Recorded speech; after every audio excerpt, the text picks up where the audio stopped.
Hello అండి. నమస్తే. Welcome to Kalyani kitchen Telugu. ఈరోజు మన వీడియోలో మిల్లెట్స్‌తో అంబలి ఏ విధంగా తయారు చేసుకోవాలో చూపిస్తానండి. అంబలిని తీసుకోవటం వల్ల ఎన్నో ఆరోగ్య ప్రయోజనాలను పొందుకోవచ్చండి. ఎలాంటి ఆరోగ్య సమస్య ఉన్నా కూడా మనం అంబలిని 6-8 వారాలు తీసుకున్నామంటే ఆ యొక్క సమస్యనైతే తగ్గించుకోవచ్చండి. ఇలా అంబలిని ఫెర్మెంట్ చేసి తీసుకోవటం వల్ల ఇందులో గుడ్ బ్యాక్టీరియా అన్నది తయారవుతుందండి. ఇది మన పొట్టలోకి చేరి మన యొక్క గట్ హెల్త్‌ని స్ట్రాంగ్ చేస్తుంది. మన గట్ హెల్త్ ఎప్పుడైతే స్ట్రాంగ్‌గా ఉంటుందో మనం ఆరోగ్యంగా ఉంటాం. ఇలా అంబలి రూపంలో తీసుకున్నామంటే మనం ఎలాంటి ఆరోగ్య సమస్యనైనా తగ్గించుకోవచ్చండి. ఎలా చేయాలో చూద్దాం. ఇవి వచ్చేసి కొర్రలండి. మిల్లెట్స్‌లో ఒక రకం ఇవి. ఈ కొర్రల్ని నేను ఇక్కడ ఒక గ్లాస్ తీసుకున్నాను. ఇది ముగ్గురికైతే సరిపోతుంది. దీన్ని మరీ ఎక్కువ సార్లు అయితే కడగొద్దండి. 1, 2 సార్లు కడగండి సరిపోతుంది. మనం నానబెట్టుకునేటప్పుడు మంచి వాటర్ వేసుకొని నానబెట్టుకోవాలండి. ఎందుకంటే మనం నానబెట్టిన వాటర్‌తోనే దీన్ని వండుకోవాలి. నానబెట్టినటువంటి వాటర్‌నైతే పారపోయకూడదు. ఇక్కడ నేను నానబెట్టుకునేటప్పుడే 2 గ్లాసుల వాటర్ అయితే వేసుకుంటున్నానండి. ఈ అంబలిని తయారు చేసుకోవడానికి ఒక గ్లాస్‌కి 10-15 గ్లాసుల వరకు వాటర్ అయితే పడుతుంది. మూత పెట్టేసుకొని ఒక 7-8 గంటల పాటు పక్కన పెట్టేసుకుందాం. మనం మార్నింగ్ అంబలి తాగాలి అంటే నైటే ప్రిపేర్ చేసుకోవాలండి. ఈవినింగ్ తాగాలి అంటే మార్నింగే ప్రిపేర్ చేసుకోవాలి అంబలిని. ఇలా 7-8 గంటలు నానిన తర్వాత మనం ఏ పాత్రలో అయితే వండుకుంటామో ఆ పాత్రలోకి వాటర్‌తో పాటు వేసేసుకోవాలండి. నానబెట్టినటువంటి వాటర్‌నైతే పారపోయకూడదు. ఎందుకంటే మనం ఆ వాటర్‌తోనే వండుకోవాలి.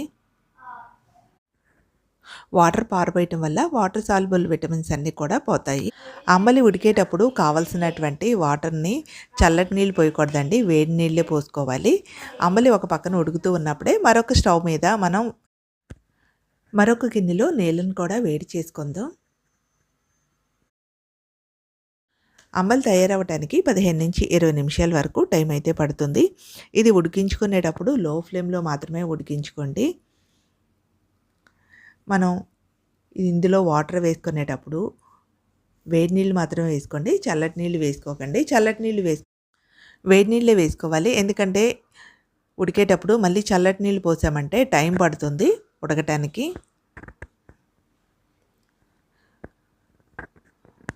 అంబలి తయారీకి 10-15 గ్లాసుల వరకైతే వాటర్ పడుతుందండి. ఇలా ఉడికేటప్పుడు పైన వచ్చినటువంటి ఈ తేటనైతే తీసేసుకోండి ఒక గరిటెతో. ఇలా మూత పెట్టేసి ఒక 15-20 నిమిషాలు ఉడికించుకున్నామంటే అంబలి తయారైపోతుంది. ఈ మిల్లెట్స్ మెత్తగా ఉడికే వరకైతే ఉడికించుకోవాలి.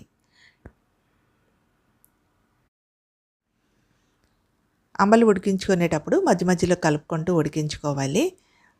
ఇది పూర్తిగా మెత్తగా అయ్యేంత వరకు ఉడికించుకోవాలి. అంబలి తయారు చేసుకోవటానికి ముందే మనం ధాన్యాన్ని నానబెట్టాం కాబట్టి 15-20 నిమిషాల లోపైతే ఉడికిపోతుంది. మరొక 5 నిమిషాలకి పూర్తిగా మెత్తగా ఉడికిపోయిందండి. ఈ టైంలో స్టవ్ ఆపేసుకొని దీన్ని చల్లారబెట్టుకోవాలి. అంబలి పూర్తిగా చల్లారిన తర్వాత ఒక మట్టి పాత్రని తీసుకొని మట్టి పాత్రలో వేసుకోవాలి. మీరు కావాలంటే డైరెక్ట్‌గా మట్టి పాత్రలోనే వండుకోవచ్చండి. అలా కూడా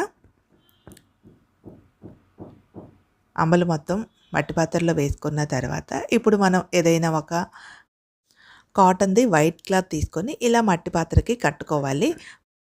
ఫర్మెంట్ చేసుకునేటప్పుడు ఖచ్చితంగా మట్టి పాత్రలోనే చేసుకోవాలి. ఎందుకంటే మట్టి పాత్రలో మన కంటికి కనిపించినటువంటి సూక్ష్మ రంధ్రాలు ఉంటాయి. దీనివల్ల ఆక్సిజన్ లోపల వరకు వెళ్ళటానికి హెల్ప్ అవుతుంది. అంతేకాకుండా అంబలి కూడా పల్చగా తయారు చేసుకోవాలండి. దీనివల్ల ఆక్సిజన్ లోపల వరకు వెళ్ళి గుడ్ బ్యాక్టీరియా అన్నది చేరుతుంది. ఇలా తయారు చేసుకున్న తర్వాత దీని మీద ఒక మూత పెట్టేసుకొని 7-8 గంటల పాటు పక్కన పెట్టుకోవాలి. నెక్స్ట్ డే మార్నింగ్ అంబలి చూద్దాం. చక్కగా తయారైపోయింది. ఇప్పుడు ఇది తీసుకునేటప్పుడు దీంతో పాటుగా మనం పప్పు కానీ, సాంబార్ కానీ, పచ్చడి కానీ ఏదైనా కలిపి తీసుకోవచ్చు. సాల్ట్ కూడా ఈ టైంలో మాత్రమే కలుపుకోవాలండి. ముందు రోజే కలుపుకోకూడదు సాల్ట్ కూడా. ఇలా ప్రతిరోజు అంబలిని ఒక గ్లాస్ తీసుకోవటం వల్ల అది ఎలాంటి డిసీజ్ అయినా సరే 6-8 వారాలు ఇలా తీసుకున్నారంటే తగ్గించుకోవచ్చు. మన గట్ హెల్త్ అన్నది ఇలా తీసుకోవటం వల్ల స్ట్రాంగ్ అవుతుందండి. మనకి సీజన్లు మారినప్పుడల్లా వచ్చే వైరస్లు, ఇన్ఫెక్షన్లు ఎలాంటి కొత్తవొచ్చినా సరే మన బాడీ వాటన్నిటికి తట్టుకొని వాటితో పోరాడే శక్తినైతే కలిగి ఉంటుంది. రెగ్యులర్‌గా మనం అంబలి తీసుకునేటప్పుడు ఇలా 2 రోజులకి ఒక ధాన్యాన్ని మార్చి మార్చి చేసుకుంటూ ఉండాలి. అంతేకాని మిల్లెట్స్ అన్నీ కూడా మిక్స్ చేసైతే ఎప్పుడు తీసుకోకూడదు. మిల్లెట్స్‌లో హై ఫైబర్ ఉంటుంది కాబట్టి ఇది తీసుకున్నప్పుడు మన షుగర్ లెవెల్స్ అన్నవి ఫాస్ట్‌గా పెరగకుండా ఉంటాయండి. ఇది తీసుకున్నప్పుడు ఇది నిదానంగా డైజెస్ట్ అవుతుంది. అదేవిధంగా మన బ్లడ్‌లోకి గ్లూకోజ్‌ని కూడా స్లోగా రిలీజ్ చేస్తుంది కాబట్టి డయాబెటిక్ వాళ్ళు కూడా షుగర్ లెవెల్స్ ఎప్పుడూ కంట్రోల్‌లోనే ఉంటాయి. మిల్లెట్స్‌లో హై ఫైబర్ ఉండటం వల్ల మనం ఎప్పుడు తీసుకున్నా కూడా వీటిల్ని 7, 8 గంటల పాటు నానబెట్టి మాత్రమే తీసుకోవాలి. ఇలాంటి మరిన్ని హెల్తీ రెసిపీస్ కోసం ఛానల్‌ని సబ్స్క్రైబ్ చేసుకోండి. ఈ వీడియో మీకు నచ్చితే ఒక లైక్ చేయండి. ఇది యూజ్‌ఫుల్ అనిపిస్తే మీ ఫ్రెండ్స్‌కి కానీ, ఫ్యామిలీ మెంబర్స్‌కి కానీ షేర్ చేయండి. Thank you for watching.